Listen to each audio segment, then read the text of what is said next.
Bon, alors nous, quand on reste plusieurs jours de suite dans un camping, eh bien on aime bien planter la tente de douche pour marquer la place, et puis ça nous permet d'y faire sécher le linge. Le problème, c'est qu'on ne sait pas trop où accrocher un éventuel étendoir, parce que bon, là, l'espèce d'élastique, c'est pas top, mais alors de l'autre côté, la poche, là, on voit pas bien ce qu'on peut en faire. Bon, alors l'idée, c'est de fixer un petit crochet à une plaquette de bois qui est à peu près des dimensions de la poche, et de le mettre dedans.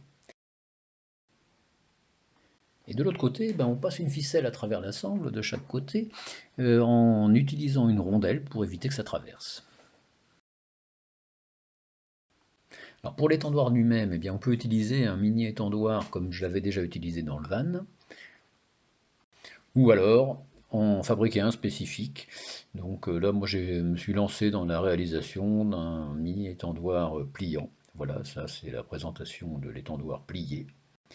Et voilà comment il se monte. Donc on commence par hop, séparer les deux montants latéraux qui sont reliés par un élastique. On insère ensuite les bouts de tringle à rideau entre les deux montants. Alors c'est des tringles à rideau de fenêtre, hein, les petites là, voilà, des vieux trucs qui traînaient dans mon garage. Voilà. Et une fois qu'on a fait ça, c'est fini, quoi. Voilà, on a notre mini étendoir. Voilà. Bon, après il y a les ficelles qui vont bien pour accrocher d'un côté et de l'autre. Et puis c'est tout. Et puis après, il n'y a plus qu'à l'accrocher aux trois éléments de suspension qu'on avait montré tout à l'heure. Voilà, alors bon, pour les accrocher, moi j'utilise en général ces espèces de crochets à rideau, là, à rideau de douche.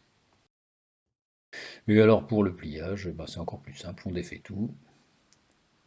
On défait les tringles à rideau et puis on replie le truc en tirant sur l'élastique pour rapprocher les deux montants parallèles. Et on enroule le tout et puis c'est fini.